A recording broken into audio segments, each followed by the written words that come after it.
beautiful creatures of the world. We didn't start the recording properly. Let's try again.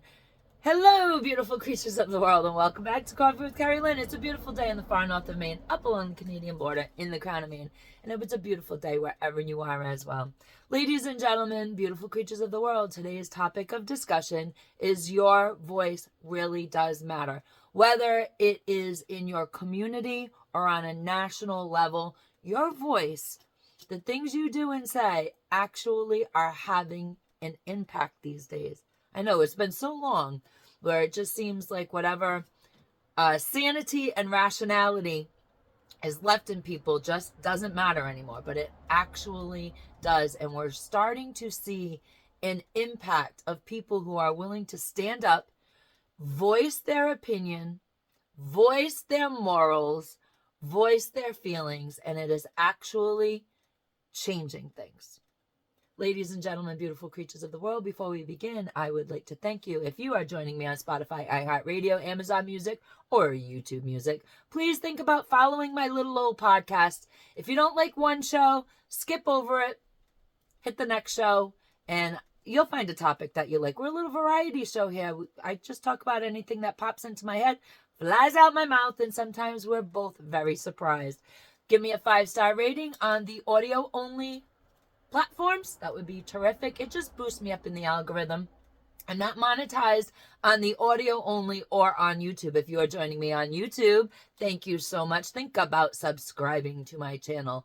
Give me a like, give me a dislike, doesn't matter. Any attention's good attention on YouTube. It just boosts me in the algorithm.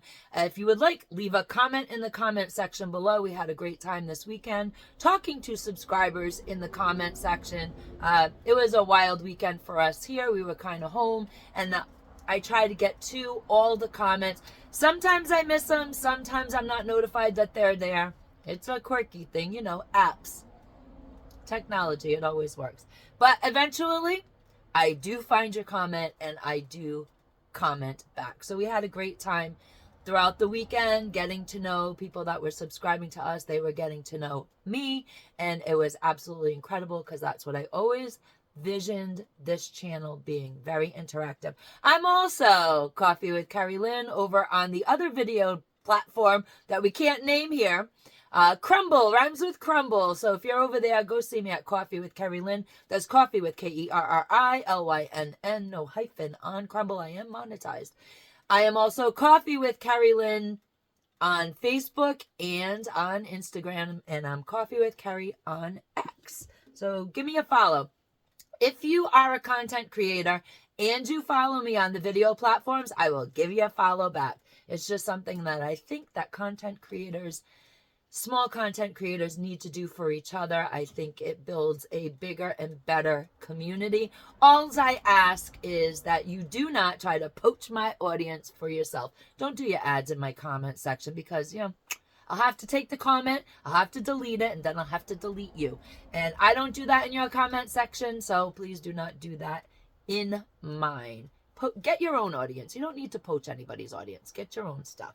Ladies and gentlemen, beautiful creatures of the world, let's get into today's topic. Your voice does matter. Let me tell you a story that happened in our local community last week. So we were all informed, by we, I mean on the Facebook group, the citizens group that has now been put on pause. There's stuff going on, ladies and gentlemen. I don't know. People are too cranky in the comment section. So our citizens group was put on pause. Great. I'm not Coffee with Kerri-Lynn over there. I go by my real stuff over there. So you won't find me in those sections, and I generally don't make comments over there, but I do read them. Ladies and gentlemen, beautiful creatures of the world, our high school, the high school my children graduated from many moons ago, was going to be the first high school in the state of Maine to start taking attendance by the children's fingerprints. And if that went well, they were going to push it down into the lower grades. Well, parents got emails and parents got forms sent home, and parents were not happy. There were some people on the Facebook community page. Their argument was, well, you know, you do all your stuff on your phone. A lot of times you are, using your biometrics to open your phone. You're doing it to do your banking. You're doing it to set passwords. And that's all well and good. That's your personal private phone. That's your personal private bank account. I don't feel that a parent has a right to take a child's fingerprint and just give it away. That is an identifying marker, one of the most unique identifying markers that you have as a human being. And I don't think it should be given away to a school system so that they don't have to go to homeroom and take attendance like normal. Go to homeroom, go to first period. If the kid is not there, mark it down, send the slip into the office, and we can dispel with all this nonsense. Nah. So the fight began between the parents that didn't want it and the few moonbats, the few little whack jobs around here that actually were trying to push this. And it got so heated and got so hot. Nobody could find the opt-out clause. It was buried in the email, according to parents. And it was a very difficult link to find. What should have happened was an email should have gone out. And it should have been, I opt in, I opt out, big buttons on there. And nope, but the whole opt-in thing was there. But the whole, no, I'm not doing this, wasn't. So there was a lot of negative stuff going on in the comment section on the story. And this story was picked up by news all over the state. The pushback was so strong by parents that it's not happening now. Your voice does matter. We had in 21 or 22, we had another incident, a big deal thing that happened. I can't remember what it was. My kids aren't in the high school. I get these stories and then I dead file them because in my mind after I deal with them, after I read them, because my kids aren't up there. So to some degree, it didn't apply to me at the time. It now does because I have grandchildren in the school system, so now I'm paying attention to everything. But a couple years ago, there was another incident, and parents showed up at the school board meeting, and the school board told them that they didn't want them there. So that was another big stir that happened, and the parents showed up anyways. And we have some amazing parents in our community, and the things that they don't like, they get changed. Absolutely. So your voice really absolutely positively does matter, especially on your local town and city level, because these people, they got to see you in the market, and they are tired of getting stopped in the market and berated for their idiotic thinking. Let me tell you, you meet your child's principal up at Hannaford, and you give them a piece of your mind in public, they think twice. School teachers, same thing. School teacher does something irrational in their classroom, you give them a piece of your mind.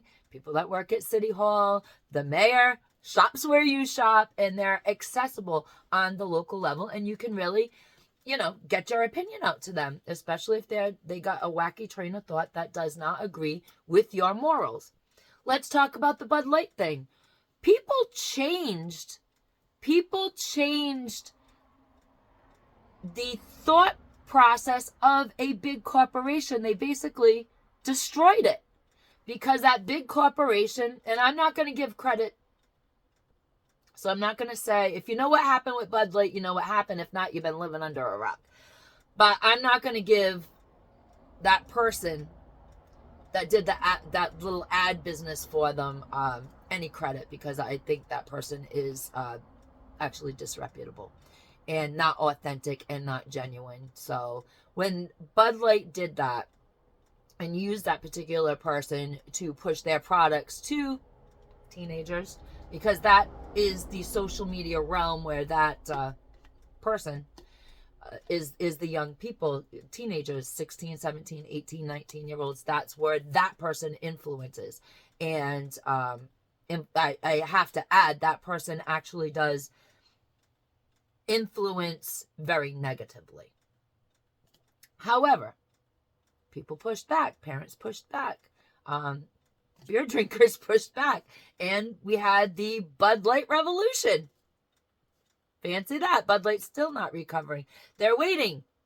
They're waiting to go into the spring so that the issue is pushed a year, and then they'll fiddle with their numbers and come up with we've recovered, when they really haven't. But that's a whole nother story for a whole nother time, because this is what big corporations do. So people's voices mattered. People said, I don't like this. This is BS. I'm not buying your product. But not only did they not buy the Bud Light product, they didn't buy Anheuser-Busch or InBev products. And I know alcohol is a whole different beast, and most people, can switch over to another brand very, very easily and find some enjoyment. A lot of the IPAs got picked up. Local breweries started doing a bigger, better business because people decided that they were going to quit the national brand and buy local.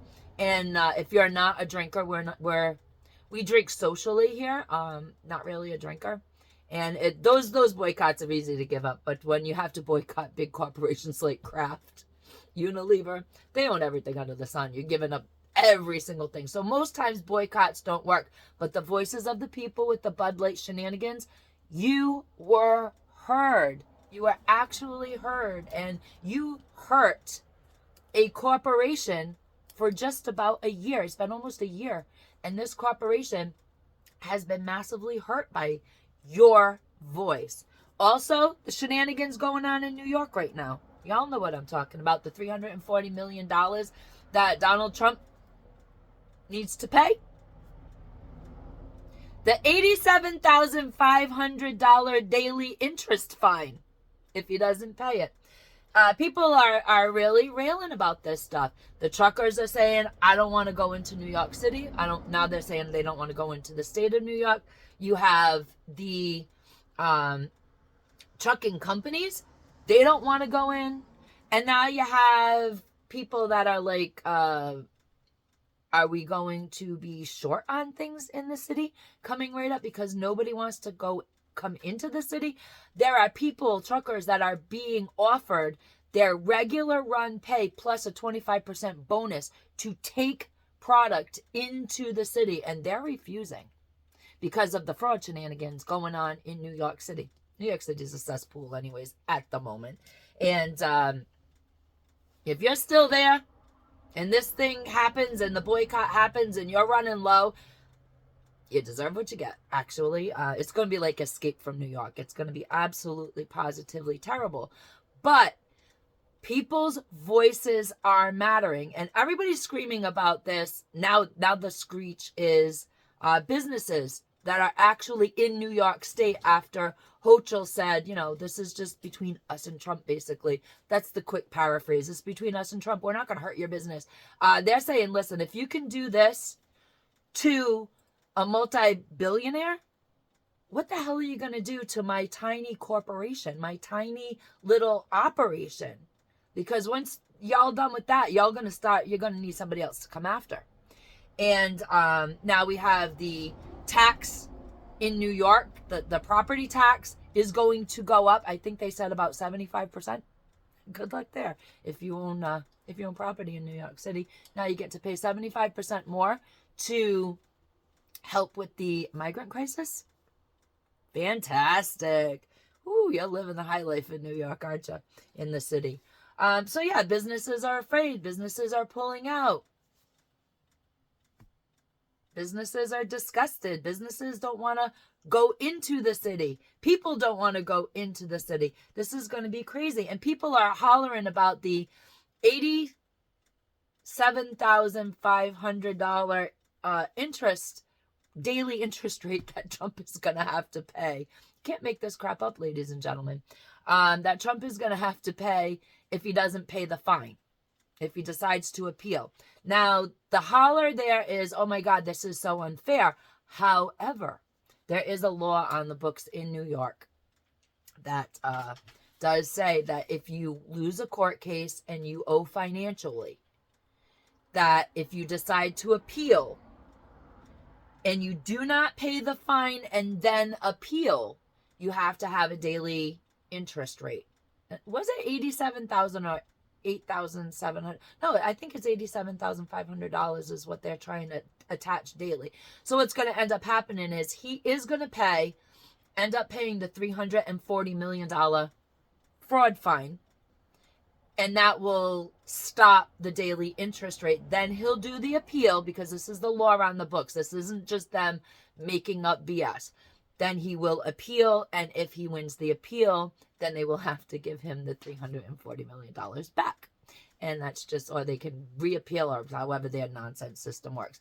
But he will end up getting that money back. He's got to pay it first, let them play with it a little while, and then try to get it back from them. But they're going to be bankrupt by the time all that stuff is done. They are going to be bankrupt. But these are just a few instances, ladies and gentlemen, beautiful creatures of the world, on how your voice matters, how your opinion matters, how your moral structure actually matters as society disintegrates around you, as people don't lose their mind, as people are completely and totally angry and do really weird, wild stuff. Your opinion, your thought process, your voice can be the voice of sanity in an insane world. And those are just 3 examples of how a regular human being's voice really does matter, and how you can really change things from your local level, like our amazing CHS high school parents did, to right up to the national level, the Bud Light thing. And now let's see where this thing in New York City goes. Ladies and gentlemen, beautiful creatures of the world, thank you for joining me today. Carpe diem, because no one promised you a tomorrow.